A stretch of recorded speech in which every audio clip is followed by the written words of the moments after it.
What's going on, everyone? Welcome to another edition of 27 and Q alongside that man right there, two-time world champ. We here, baby. We here, New York baby. great running back, Brandon Jacobs. I'm Rich Quinones, a fiery, feisty number 27. I hope everyone had a good sports weekend. So much to get into. We got some interesting fights coming up this weekend.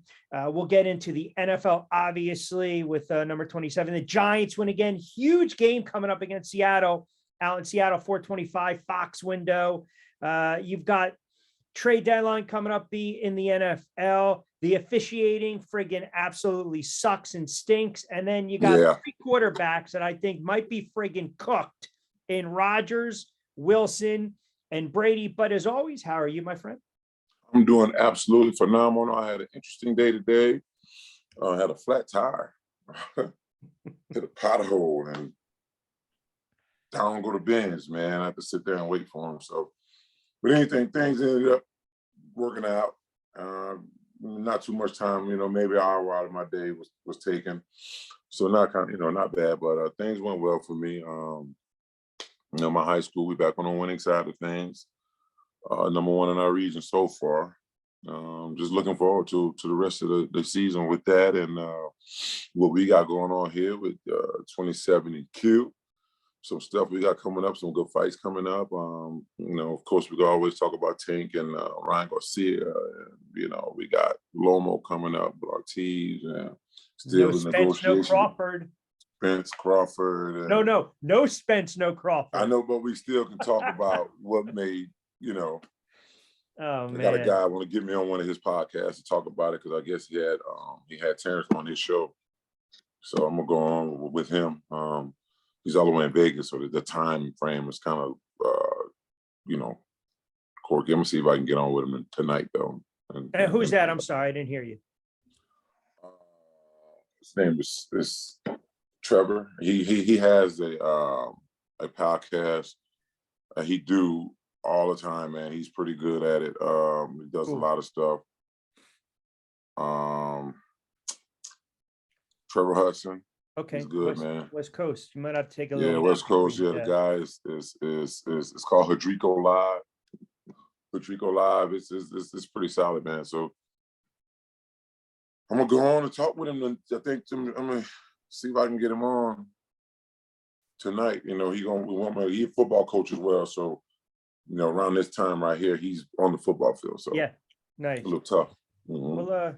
Well, we want to get into that, obviously, second portion of the show, because like I said, everything's kind of fallen through the cracks. And then I mentioned you before we went on air, Le'Veon Bell is in action over the weekend, like on Uriah Hall. So we'll get your thoughts. But how about this, man? How about the NFL? We blinked, and I told you this about a month ago. All I wanted was meaningful football when Halloween rolled around with the Giants. And despite the fact that the friggin' officials were trying to gift wrap the game to Jacksonville the other day, the Giants, we thought it was a tricky contest. They went in there. You got another 100 from Saquon, Jones with over 200, 100 with his legs, the RPO, the scrambling, the defense came up big time. We saw the aggressiveness from the head coach, and do not look now. But after, I guess you can say, stubbing your toe and getting humbled against the Dallas Cowboys, when your Giants are sitting at 2-0 and then 2-1, they've ripped off 4 straight. They're 6-1. And, listen, I still don't understand. I don't believe this team is getting the just doing credit. And to them, they probably don't give a shit. Keep making us underdogs. Yeah, that's the way they are. That's the way the guys has always been in the locker room when they never got credit. I was a part of those teams where nobody ever gave you credit for anything, except in 2008 they gave us credit because we were the best team in the NFL. Yeah, no doubt. It wasn't close. But you know why the Giants? I don't think they get credit in every pick to win because of the way they win. Right? It's ugly games. It's ugly games, man. It's ugly games. We squeak through. There's nothing. I mean, Saquon Barkley is absolutely a monster, right? Daniel Jones is tough. He's done a lot with, with his legs lately. But it was a passing game. It was a passing league. So we ain't got no damn body to throw the ball to. At the end of the day, so there's a lot of things that they do that people are like, "Oh, I don't know how often they're gonna get away and get lucky with a situation like that. Oh, they got lucky, or they, So that's what people see. And so just people don't think the Giants are just very good. I think they're very good, and I think they're a tough team to be able to. They're gonna be hard to beat, and toward the end of the season. So just what we want. I think they're making it ugly because that's who they are. They're comfortable with the game going in the fourth quarter. If it's an ugly game, it doesn't need to be aesthetically pleasing. And you saw Jacksonville was allowing about 84 on the ground. They kept Saquon in check. And you said it, you keep running, stay committed. They did it, open things up, couple drops with some of the wide receivers. But you're right, no disrespect to the Robinsons and the Johnsons and the David Sills and the Richie James of the world. I mean, appreciate you guys. No question about it. No doubt. They're next level, trying to step up and do what they need to do. But absolutely. Daniel Let's save us some money for the next few years. And if you guys start balling, we got another couple of years before we got to pay a wide receiver a big contract. Yeah, but my point is that they don't have the big time guys, and yet they're still trying to see the moment of, well, look who you're playing. Man, you can't apologize who's on the schedule. You can't apologize what quarterbacks you're playing, because guess what? A lot of the other teams are going through the whole thing. But the last time I checked, the Eagles, Buffalo, Kansas City, you're talking about 6-0, 5-1, 4-2. Now the Giants at 6-1, the Jets sitting there as well. There's not too many teams with that record. And I think you're going to find this interesting. Jalen Hurts has 6 passing touchdowns, 2 picks, has 6 rushing touchdowns. He's averaging 3.8 yards per carry. His QBR is 59.1. He's on a 6-0 team that's loaded. And oh, by the way, they just made a move for Robert Quinn today, giving up a 4th rounder. I saw that. So, okay, I want to give you another quarterback who has a 5 game winning drives, 6 passing touchdowns, 2 picks, 3 rushing touchdowns, averages 5.9 yards per carry. His QBR is 62.7. And oh, by the way, he goes by the name as Daniel Jones. Where the hell is the MVP love, or just this thought from a national perspective that, you know what, maybe Daniel Jones is starting to come into his own? We're looking at Hurts, good young quarterback, but I feel as though Daniel Jones, who I've been critical of, no doubt, that I've been. A lot of people has been. Yeah. A lot of people has been critical of Daniel Jones. But why not the same type of love for this guy, the same type of press coverage, respect? You know why? Man, this man has more rushing yards than Najee Harris. Yeah. Because they're waiting for them to stub their toe once and him to throw that ill-advised pick to say, see, I told you so. Look, they're not going to be able to keep winning. I shouldn't say that. It's going to be hard they don't have a margin of error is what I'm saying, right?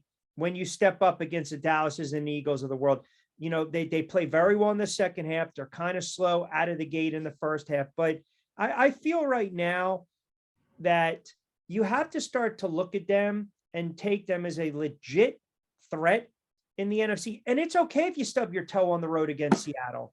Seattle's not bad. Geno Smith has played well. Yeah, that's a tough to win there.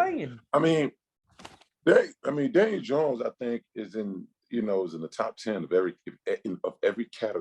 good category in the NFL among quarterbacks, right? The guy has he is 5th, right? He is 5th, and carries the 10 plus carries with what? 15. He got 15 10-plus yard carries. Talking about a quarterback, a scrambling quarterback. Right. Yep. You got Nick Chubb at 1 with 24. You got Lamar at 21. He's a running quarterback. You got Josh Jacobs at 19. Saquon at 17 at 4. And Daniel motherfucking Jones, just as I see it on this paper, 15. That might be his new He's up there. I mean, you can't deny it, man. You can't. He's doing his thing, and he's tuning everybody out. And you know what? And my only problem I had with Daniel Jones was he wasn't consistent. Now he's being consistent, right? Numbers aren't crazy high, but he's being consistent, and he's not turning the ball over. And he's winning football games. can you equate anything he's doing, the progressions, and all of a sudden the ball security, the better decision making, maybe not the gaudy stacks, but just winning, calm, cool, collective, fourth quarter comebacks, to maybe Eli, who was really much maligned early in his career, and then we saw 2005. You guys go 11-5. All right, you get blanked in the playoff against Carolina, make the playoffs 2006, again in 7, culminates with that first touchdown. Do you see any type of parallels or? Oh yeah, I do. You know, Daniel, I mean, shit, sometimes you look at him and he looks like Eli. Sometimes you glance over and that's what you think. But yeah, I mean, he has the demeanor. He was under Eli for what, 2 years? Yeah. And so he's learned from one of the best guys to ever do it for the Giants and just period, like over history. So he definitely has that blank stare, like when, so I can see him not letting people get to him when they talk about him, which is great being in New York. But I mean, I see a lot of stuff with this football team, man, especially defensively. I see a lot of stuff that's compared to that 2017. Trying to get to the quarterback, the blitzes, the aggressiveness. You saw that. I mean, they might not get to you, but eventually they're going to get to you. You got to get rid. If you don't get to him, they make him get rid of the ball before the route develops. Yeah. And that's just as good to me. Yeah, and they played that last series, which again we'll get into the officiating in a moment. But you saw, toes on the goal line with the secondary, the DBs, everyone kind of converged on that tackle. Pardon me, on that tackle late, and they got the win. And now you get a Seattle team that is playing very well with Geno Smith. You can also argue Geno Smith, 10 years in the league, maybe comeback player of the year. No Metcalf, so that's a huge break for the Giants. But I want to get back that, we talked about Saquon getting out of bounds 2 weeks ago and then kind of had the muff of it last week. Then they put another 40 something odd seconds on the clock. I can't recall last series where so many flags and personal fouls and roughing the passer. I mean, Daniel Jones got cracked in the helmet, no call. Bellinger got poked in the eye, no call. Trevor Lawrence, a friggin' blow on him, and they threw the hankies. The officiating was extreme. And this goes around the whole league, not just what transpired in that game. Absolutely. My problem with the league is, man, like these guys, this targeting shit. Yeah. This targeting shit has been a problem for me. And I'm an offensive player, right? So these guys go and they make these hits and they're getting blasted and getting killed by people who really don't have a tough bone in their body. Right? They don't know anything about toughness. They don't know anything about nothing, right? Football is a gladiator sport, and these guys got to make a play within milliseconds. They have to make a play, so they have to react. They react in the way that that's against the way that they're supposed to react in the rule book, right? Like, I'm just so sick and tired of this targeting, these roughing the passers, all of this shit is killing football. All of these sensitive officials, and it's just a lot, man. It kind of hurts my feelings because I think the sport will be gone in the next 10, 15 years, man. And it sucks. They're doing too much. I mean, flag football is going to take them. They're doing way too much, man. Yeah, listen, I appreciate what you're saying, and I love the passion. I don't think the sport's ever gonna. I think they're legislating too much, right? Like, remember a couple years ago, if the running back, if they lower their head, like that's what a running back does. They lower their head when they're going to go into a guy, especially if he's trying to tackle and waist high, are they not? But when do you see running back head to head against a DB when they throw the flag? Like, now you make a good tackle. It's a clean tackle, but you can't pile drive. You can't land on top of them. You can't slingshot them. Your point to the DBs, what are you supposed to do? If I'm a wide receiver, I might curl up in a ball if I'm going over the middle and I see a DB coming at me. Like, the DB can't be penalized for that. And the problem is some of these flags are so bad. Like, the worst thing is when you're watching the game and Nance turns around or, Buck turns around, no flag. Like, every play now, you're waiting to see if there's going to be a flag. You can call offsides all the time with the offensive line, but they never do. I mean, you can call holding every play, but they never do. But yet you have a situation where a tight end gets poked and face masked in the eye. There's no flag. You got a situation where a lesser known quarterback in Daniel Jones slides and gets hit in the helmet, no flag. And That's another thing too. Yeah. When you brought that up, and we're gonna get back to what we were talking about. Daniel Jones, him and Eli is just alike when it comes to that. Them fuckers don't know how to slide. Either one, like Eli sucked that sliding. He did. Well, the And Sunday night game, he fumbled against the Eagles. I remember that. So he didn't know how to slide. Listen, I'll pick nobody over 10 ever in life, right? That's my guy. That's my buddy. I love him. It's my brother. I love him to death, right? But he sucked that sliding. We used to talk about that all the time. And Daniel Jones looked to be the same way. Looked sliding just like him. And it's crazy. Like, you better get your ass down before you get hit. You know, but yeah, but some of the calls they had on Sunday against the Giants was like, hey, Jacksonville, can you guys do something about this? We're trying to give you the game and you're not responding to us. That's another thing. Not going to give you many more chances. Like, that's kind of what, what it was like. You brought up the comment I saw you tweeted out with Doug P was trying to get a little cute with the 12 men on the field. Man, listen, can nobody tell me he didn't know that didn't happen? The ball is half distance to the goal already, right? So if you can sneak 12 men on the field to get a stop or maybe a turnover, what's the penalty going to do for you? Exactly. You can't get any closer. I mean, it is what it is. Yeah, he was there. He did that on purpose because he didn't have a reaction. Like, usually stupid penalties like that, coach is like, come on, that's just stupid. Like, what? He was just like, damn, Jimmy got me. You know what I'm saying? Like, he tried it. He really tried it. And I mean, I can't blame the guy. If I'm trying to win, the penalty won't hurt you. It won't hurt you.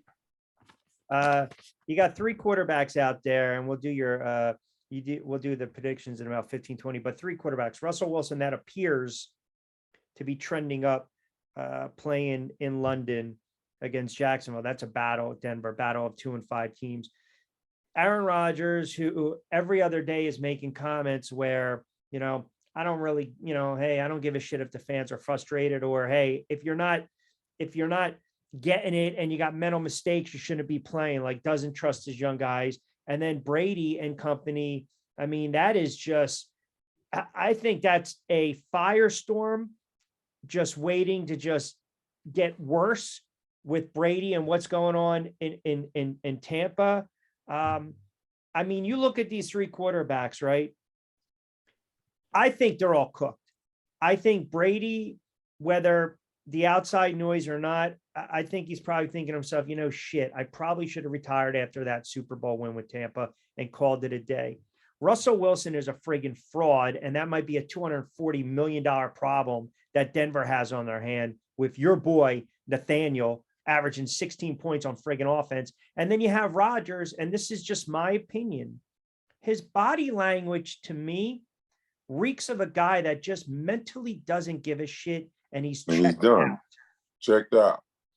He's got drafted the same year I got drafted. I think he's going on, what, 17? Aaron Rodgers? Yeah, remember, he sat for a couple of years. Sat behind. Right, but he got drafted in 2005. Yeah. And still playing, which is great. And it was playing at a high level up until this year. So I don't know what's really going through his mind. I know they say he made some comments to the media about some teams, his teammates not doing what they were supposed to be doing, or you don't trust them or something like that. That should never come out of a player's mouth in the NFL when it comes to his teammates. The outside people should never know how, like how you feel and what's going on in your mind when it comes to your teammates. You know what I mean? So I think that was a little bit wrong. I don't know how true it is, but yeah, I mean, I think I see Aaron Rodgers kind of retiring like soon as the season's over type thing. I don't see him playing another year. What about Brady? Brady is definitely done. Best quarterback in the history of the league. You think he's done after this year? He's done after this year. You think it's because of the off the field, or just? No, it's just that the production just isn't there. The production isn't there, and he got a good football team around him now. So let's not get that mixed up. Evans didn't help him out last week when he dropped an easy touchdown in that game. Right, but that's a mistake he made. That's a mistake he made, which mistakes happen every Thursday, every Sunday, and every Monday night. Every time. So that's okay. So Evans, you got to take that one, right?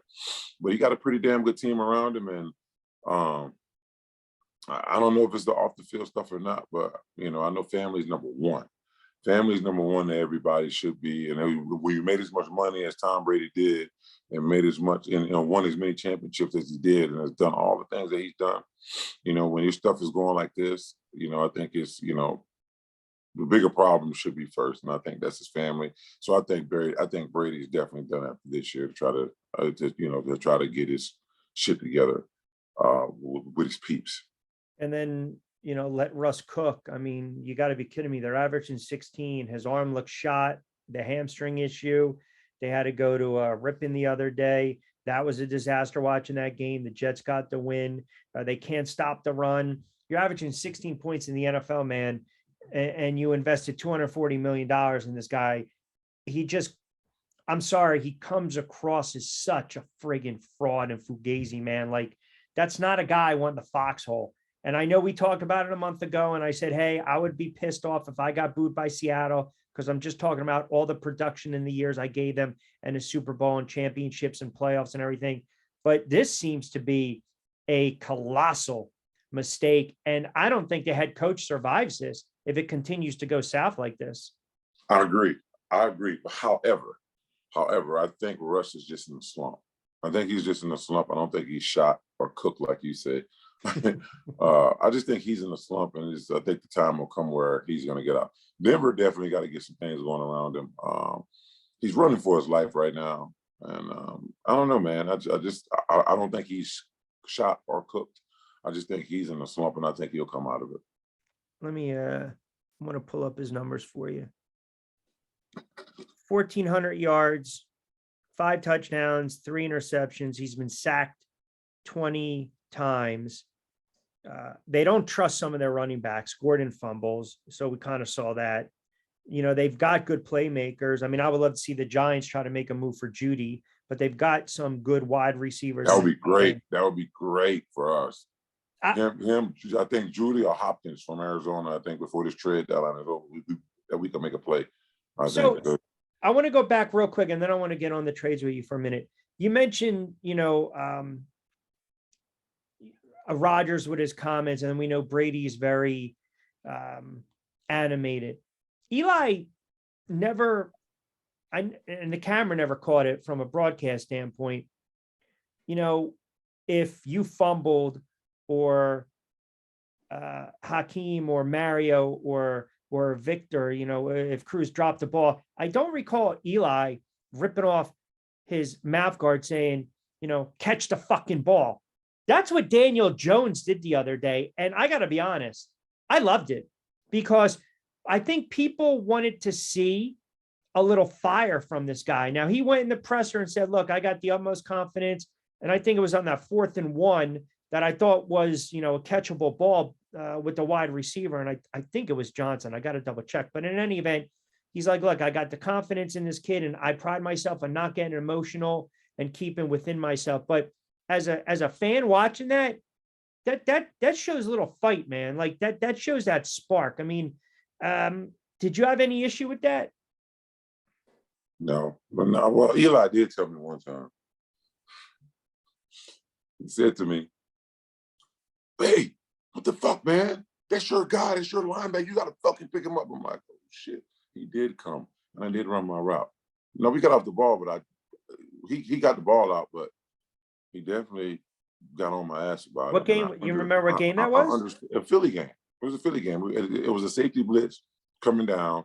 He renamed the mic, so his original mic call, I was stuck on that guy.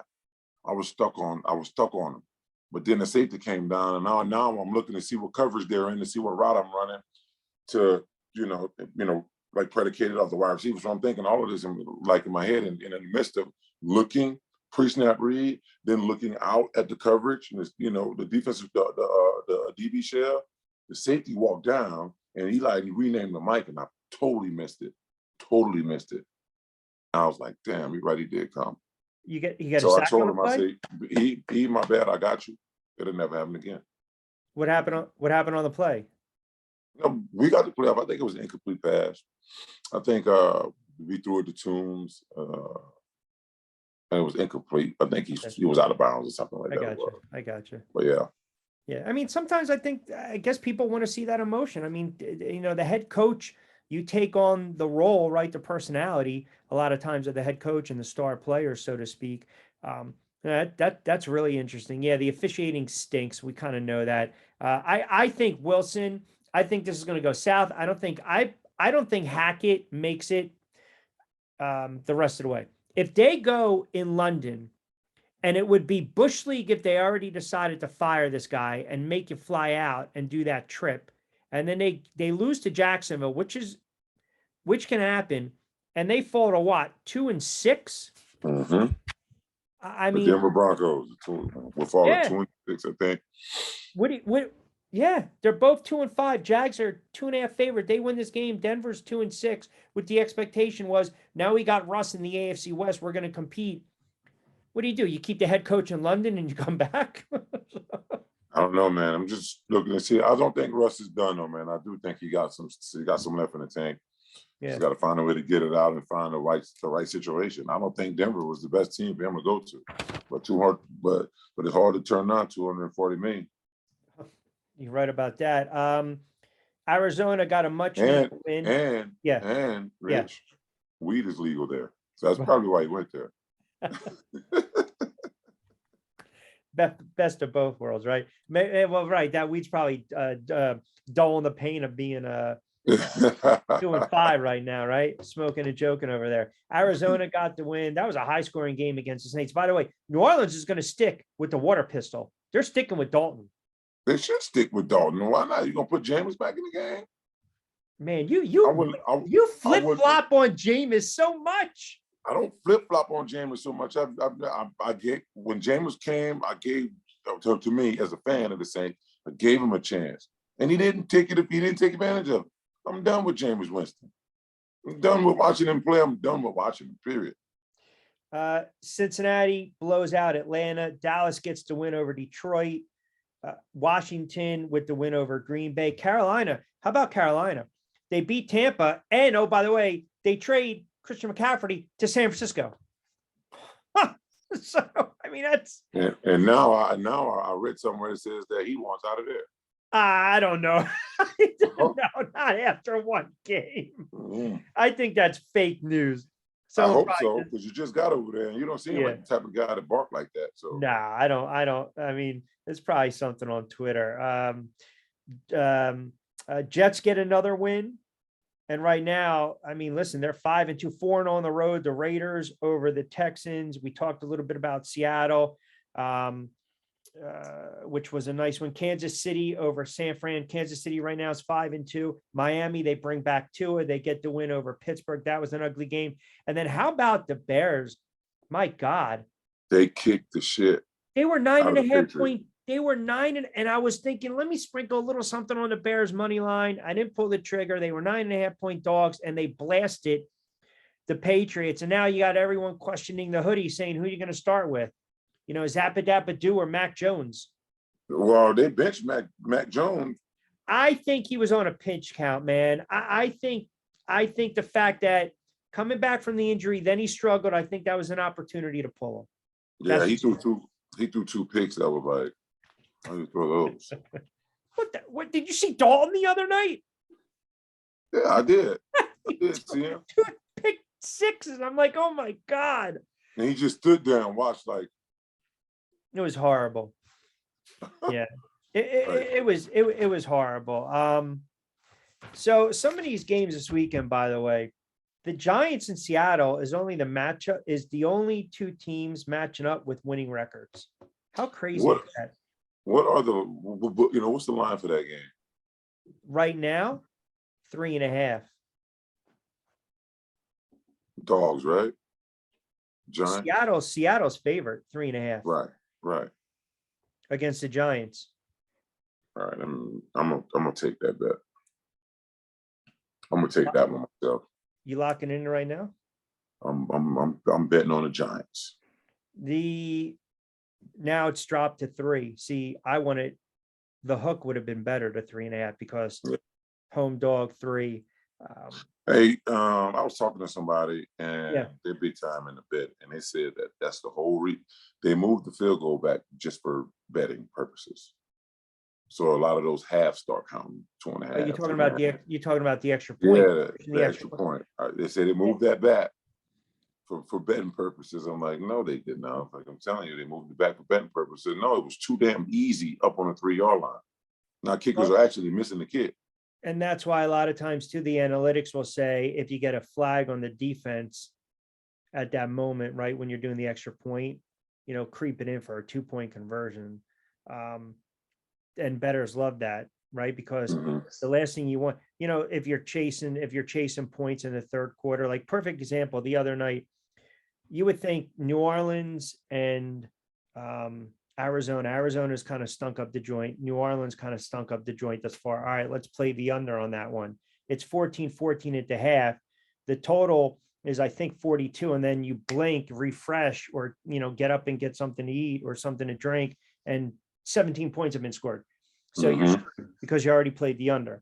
But a lot of times when you see some of these bad Thursday night matchups, like the Ravens and the Bucks right now, see, this is telling me something. The Ravens are 4-3 and Tampa's 3-4 with a boatload of issues right now, but Tampa's at home and they're favored by 1 point. That's a game right now where I would look at it and I'm like, you know what? I'm leaning towards Baltimore on the road because that's how bad I think Tampa's been playing and all the issues. And Baltimore is not as bad as their record. They're not. They're a really good football team, actually. Yeah. They could have beat the Giants. Really good offensive outfit, everything. Yep. Yeah. Well, yeah, they definitely could have beaten the Giants with a couple things don't go their way. And then you had you picked them to win. Decision-making. Harbaugh with some of their decision-making. So, by the way, updated for the rushing leader, Chubb 740, Saquon 726, Jacobs 633, Henry 536, Lamar Jackson 516. I know I kind of ask you this every week, but if you're the Giants and Daniel Jones and Saquon continue this trend, so to speak, if you're looking at Daniel Jones and you tag him, you're going to be a $30 million a year quarterback. Remember, Washington kind of screwed around with Kirk Cousins. He wound up breaking the bank. He did. I don't know, man. I really don't know what the Giants do with Daniel Jones. I think you give him a 3-year contract, and I think you tag Saquon. Did the tag go up for the running back? I'm not sure what it is. When I was playing, I got franchised and it was 7. It was 7-7 then. Oh, the franchise tag for running backs right now? Everything goes up. I just don't know what it is. 9.5. Okay. So it went up like that. Okay. Quarterback's right around 29 million. What? Quarterback is 29 million. That's crazy. For 1 year. But right. And the thing is, if they would have handled this prior, they would have had to now, the Giants would have had to think about 9 million or so in cap space. And here's the other problem, right? You still got to pay Galladay that 72 million. Is this his second year on the contract, right? Correct. This is second year? Correct. His guarantee should be done. His guarantees should be paid. Yeah, but you don't want to take a cap hit on that, right? That's dead money. If the Giants cut him, that's not good. That's like, and he's not even available. That's the problem. So his current contract, 4 years, 72 million. That's a lot of bread. Yeah, 28 million at signing. That was quarterback money when I played. Yeah. Now they up to 240 million. Well, they look at, remember years ago, you never really paid defensive backs, but now everyone wants to shut down corner. You didn't really pay tackles, but think about Andrew Thomas. That kid's going to get paid eventually. He's playing at an all-pro level. Yep, absolutely. He deserves it. He's playing his ass off right now. Yeah, hopefully, Neal's only going to be out a couple of weeks. Bellinger with the eye, that's kind of a scary situation. So I think they have the kid Nick Gates, who's going to be active, so they put him on the line.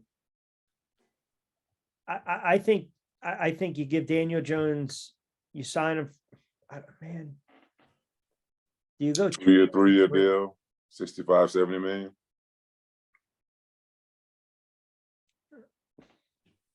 $30 guaranteed. I mean, the guy, he's It's so doing well rare you for get a this. 2-year deal though as a quarterback, right? Unless you're kind of like, late in your career. Yeah. Yeah, How, but this will be I don't know, man. Shit, how I don't know. about, speaking of quarterbacks though, you can appreciate this nonsense. How about Matt Ryan? So they can't play him even if they wanted to, because if he gets hurt, the money that they owe him, it's ridiculous. Yep. That's why he's being benched. I know he's banged up, but that's why he's being benched. It's crazy. Football, man. See, it's crazy, man. It's crazy. That's why whenever you start, if you're a guy and you're in the NFL and you're making minimum, your job is safe. I don't give a shit what your production is like. Yeah. You're making minimum and your job is safe. If you can make the fans scream your name when you walk out of the tunnel, yeah, and you make it minimum, they kiss your ass for for as long as you're making minimum. Once you stop making minimum, you become a burden. So how about fans are this? still screaming your name, but it's money now. So now we got to strategically find a way to get you out of here. So he won't be the quarterback in 2023. His contract already pays him $12 million in base salary next year, fully guaranteed. So the millions more would become fully guaranteed if he suffers an injury that keeps him from passing a physical by the end of the third day of 2023 league year in March. So basically we're saying, I can't even stick you out there. So to me, that's the Colts tanking. Yeah, absolutely. That's definitely what that sounds like. That's crazy. I wonder who negotiated that deal for him. I mean, I guess for the team, I guess the general manager, but well, he can be traded. In theory, he can be traded. He was traded, so he took the same contract from Atlanta there. Is that what happened? Because they gave him 100 million. I don't know exactly. I don't know what the numbers are. I can look it up, but I'm saying he could still, in theory, be traded. But I think teams would shy away from that contract. That's the problem. Yeah, that's a monster. That is a monster. I mean, shit. Actually, when you're talking about guys getting traded, that's getting paid a lot of money with these monster contracts, I'm surprised San Francisco went out there for McCaffrey. I really am. They took that on. That's a lot. That's a good point. Running back that's had some. That's a lot. Yeah, absolutely. Injury history. All right. Well, any games that stand out this weekend? Anything on paper? Yeah. I was looking from our man. Our guys over at Spooky Express. If they sign up, subscribe to the YouTube channel, they get a $20 free bet. They get a shirt. So I got a couple in here. I don't know what you've kind of how you're feeling on these games. The one of the main ones that jump out to me, man, is the Ravens Bucks game. I really like. I want to sit and actually watch that game. You got two good offenses, man, and if Brady's arm is cooked, then his team is cooked. But he does have talent around him, and that can be a very high scoring game if things. It's rare those quarterbacks lose 3 in a row. The Wilsons, the Bradys, the Rodgers. See, that's another thing, right? And typically what happens when Rodgers and Brady get embarrassed, they kind of come back the next week. And knock shit out of the park, right? Yep. That's just about the Bears Cowboys. 9.5 point line. Another one. Mm-hmm. 9.5 point line. Bears feeling pretty good with their win. Dallas's offense looked You still had a rusty Dak. I'll tell you a game that you tell me what you think on this one. Arizona's 3-4 against Minnesota 5-1. The line's 3.5. Arizona, when Murray's engaged, they can move the ball a little bit. The Vikings, I believe, undefeated at home. Now, Jefferson's only had 2 touchdown receptions. He's a beast, but they all came in week 1 against Green Bay for Minnesota. And Cousins has played well. So, I mean, this might be the game where people think, all right, Minnesota's going to keep it rolling, or are we going to see that old Kirk Cousins? I don't know, man. I I don't know. The Cardinals seem to be kind of going down. They're not they're not where they was last year at this point in the season. And, they were, like I said, clearly the NFC West was the best division in football Yeah, no doubt. last year, and I think they led the charge. Um, I take the Vikings easy now, and I don't think that one's tricky at all. How about the Patriots going back to Mac Jones against the Jets 5-2? I mean, the Jets are 5 since Robert Saleh turned around and said, I'm going to be keeping receipts. This team is 5-2. They just lost their running back, though. That Yeah, he good-looking did. young- I had him on my fantasy team, so I had to get rid of him. You get so aggravated with that. The guy goes down and goes back to fantasy, but they who'd they trade for? The kid from Jacksonville. What's his name? Robinson. Yeah, they traded for him. So I like that running back, by the way. ETN from Jacksonville. Oh yeah, Kid's yeah. nice. He got a little brother who plays for Florida. I work with him in the Rivals series camps. A little kid, his brother name was Travis, and his name was Trevor. Oh, okay. Travis, yeah, he plays for Florida, man. The boy's a beast. He's a beast, no question. Yeah, there's some good all the games you've been going to over the weekend in college, by the way, they've been freaking blowouts. Yeah, man, college football seems to be really non-competitive. Just throughout the whole season, it's been like one or the other type thing, Yeah. Yeah, but these games for this week, man, like I said, the Ravens, Yep. Buccaneers, Yep. Cowboys, and the Bears jump Yep. out at me. None of these other games jump out at me like that. How about Green Bay and Buffalo? In Buffalo, yeah, that could be a good one. But I don't know, man. I think once you start talking like Aaron Rodgers is talking, I think start doing some of the stuff he's doing. I don't know if you can come back from some stuff like that, as a team. I don't know. That's what I'm Like, saying. yeah, How is that that's kind of perceived in the hard. locker room? How's that Yeah, perceived in the locker room? You're it's like, going to be "Oh, even man." worse because I think Buffalo will blow them out at home. It could be one of those games where they just get embarrassed, or he goes 30 of 38 for 363 and 4 touchdowns. Buffalo is so good, man. Yeah, they're good. Like Josh Allen is That dude. that Guy. That Daniel Jones is not going to be Josh Allen. He's not. Josh Allen is Josh Allen, but you're starting to see what Dayball's kind of bringing to the table with Daniel Jones. All right, so a couple things. I know we got about 10 or so left. Not a lot of sexy fights this weekend, right? Lomachenko, Ortiz, but I'm curious, what do you think? So Crawford and Spence, basically, it's not happening anytime soon, right? So here's my issue with this. I don't think it's going to happen now. Okay, so follow me on this. Crawford got the big time fight that he wanted when he finished up his contract with Top Rank, when he fought Porter. Then he becomes a free agent, right? So we're like, all right, now you got to step up your game, your level of opposition. Now you have an opportunity to do it against Earl Spence. So it's I get the sense that he thinks PBC and Heyman were kind of full of shit. Like it was never going to transpire. But now you're going to get the school of thought that he knew exactly who his next opponent was going to be and maybe was trying to leverage or hedge. But the bottom line is, are these two, the more I think about it, like PBC, they don't brand fighters. They don't market their fighters. They don't spotlight their fighters. So if you don't do that, you're not going to attract that talent, right? You're not going to attract those potential fights. I don't know. I mean, Crawford's basically saying, I sent the contract over to Spence. The lawyers looked at it. I didn't like it. I mean, there's blame to go around because I think it would be a hell of a fight, but it's just not going to happen right now. I don't think it's going to happen. I think if that fight happens, it's definitely going to be at 54.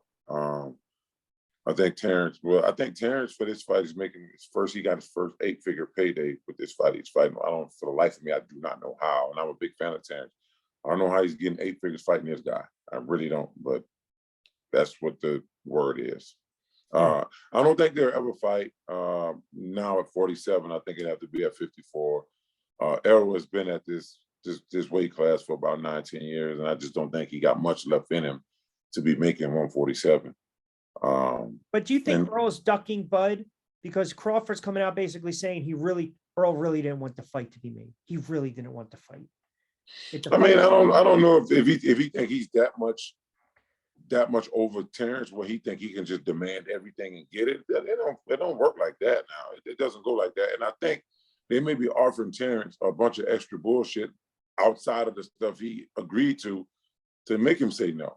Okay, I agreed to this. Okay, I agreed to that. Okay, I agreed to this. Okay. Oh, and now one more thing. You got to take this. No, fuck that. I'm not taking that. That's bullshit. I'm not taking that. Oh, well, what about? No, no.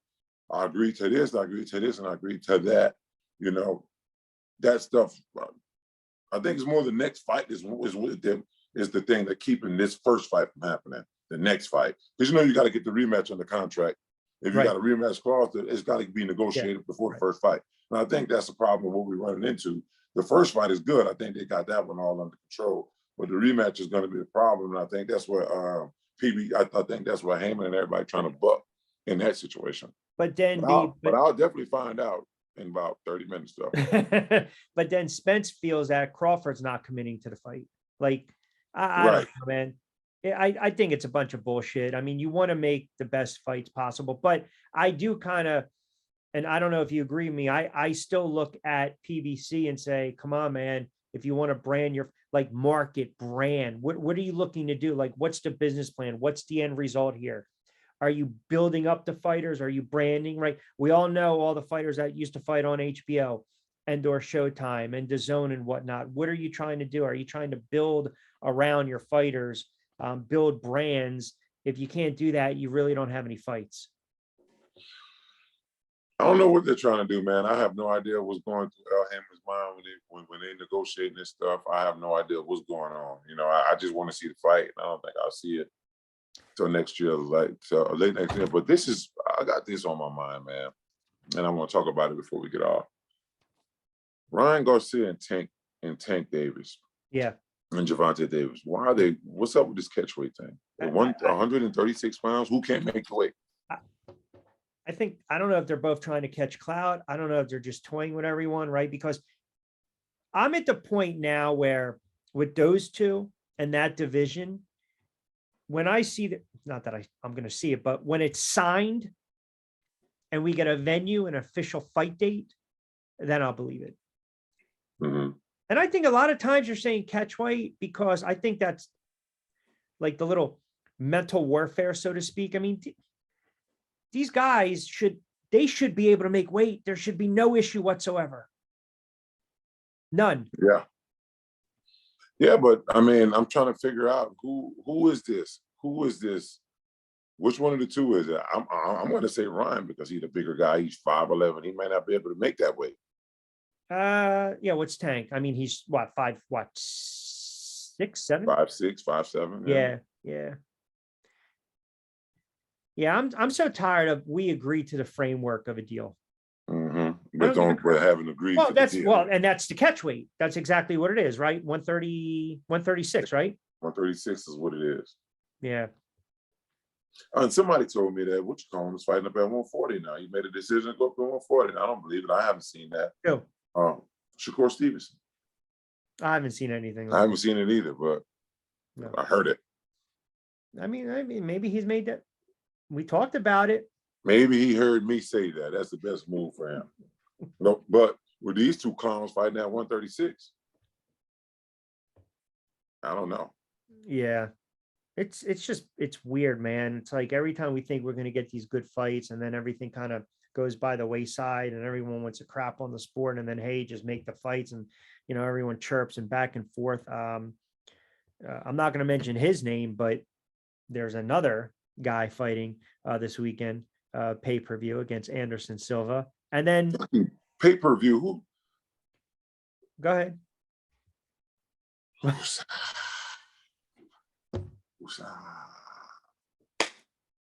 Okay. Move on, Rich. Yeah, man. Carry on, sir. I don't know what I mean. Is that I've seen that twice now. One time when I really got aggravated you did that. Now the second time, that was an extended one. Man, Because people, I told you, it's the car crash effect. I want to see this guy get knocked on his ass or knock somebody on his ass, or I have disposable income where I can just piss away my $80 and I hang out with a couple fight a buddies. real fighter. He's Fight not a going real to. fighter. He's not Earn going some to. respect. He's not getting my respect by knocking out guys that's not real fighters. I'm sorry. Knock out a real fighter. Go beat a real fighter. Le'Veon Bell is fighting Uriah Hall. Yeah, and Uriah Hall has been around a long time UFC guy who has some good striking ability. I don't know that. You know, my fellow running back Le'Veon, I wish him well in that fight. But I honestly don't know what's going to happen with it. I would like to see with these, like these types, see the celebrity boxing, if you will, they have to do pay-per-view because they know that's the only way they can make money.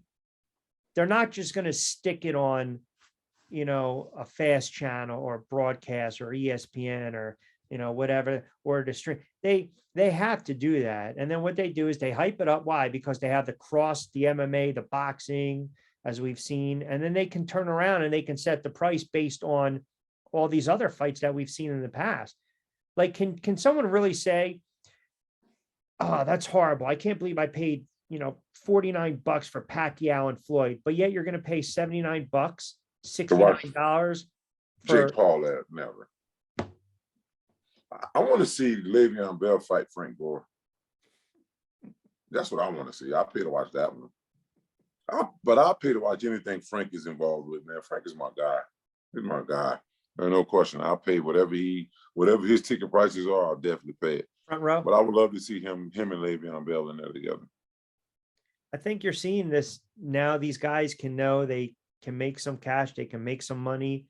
You know, it's like you said, the popularity being out there, and it's not going to shock me if a guy like Antonio Brown turns around and says, I'm going to fight someone. I wonder who that would be, who he would get in the ring with. Probably one of his old Pittsburgh teammates. Well, he got some strong stuff to say about when he was in Pittsburgh, man. The way the older players hated on him and so on. Yeah, but look what he's doing to Brady. Look what he's doing to Brady. He's like punking Brady every chance he gets. And this guy said, come on, live with my house. I'm going to give you a second career. And this dude is basically just going goofy. Seriously. You never let a man live in your house when you got a wife and kids. Anyway, now they're trying to make it seem like, you know, this whole thing, like I saw a meme today where Giselle was standing behind Tom and it's Tom Brady's head and body with. I saw that. It's like, yeah, on, that was man. funny. I'm like, he's just trying to stir the pot. He made enough money where he could have stayed somewhere for his short stay in Tampa, you know. All right, 30 seconds. Before we get out of here, give me a score on the Giants game. Oh man, the Giants over Seattle. I'm gonna go 27-16. Oh, I have 27-24. 27-16. I'll go with. Do not forget, everyone. Buzzsprout 27 and Q, Amazon, the YouTube channel, Spooky Express. If you sign up, subscribe to YouTube channel, you get your $20 free bet. The promo, just click on. And I know we're really tight. All right, so you got your spot out west. You got the other pod. Anywhere else you're going to be this weekend? No, man, I'm off this weekend. I'll be home this weekend. We got no college games to go to this weekend. My 8th grade team of my North Atlanta Giants is playing at home at noon on Saturday. And my 7th grade team is playing at 1 or 2 on Sunday in Jonesboro. So nothing really going on. You know, we just here. We got Mount Pisgah High School playing us here at our home and senior night this weekend. And you know, we top dogs right now in the region. So we got to go ahead and knock these two opponents out to win the region for the first time in our school history. That's excellent. And the weather's getting a little chilly, so that might mean a little spicy margarita Spicy and margarita. a little The hookah. weather get good, get a little chilly and a little damp. We probably one of the only high schools in Georgia with a 300-pound average across the front line and Oh, an well, offensive I line. mean, you got to be loving that Run beef the right there. football. I got him. I said, you guys can, rush for a terrible amount of yards and I'll buy everybody, jackets. There you go. Right. Let's go. Let's do that. Yeah, exactly. Right. Let's do that. Let's go. All right. As always, we appreciate everyone keeping us locked in 27 in Q. We're back at it next week. Got a lot of good stuff. We'll continue with the NFL, the boxing talk, the gambling. We'll get in a little more NBA as the season starts to pick up, even though it's the early infancy stages. We got some fighters coming on as well. B, as always, say what you got to say. Hey, 27 in Q. We love y'all. We appreciate y'all for watching.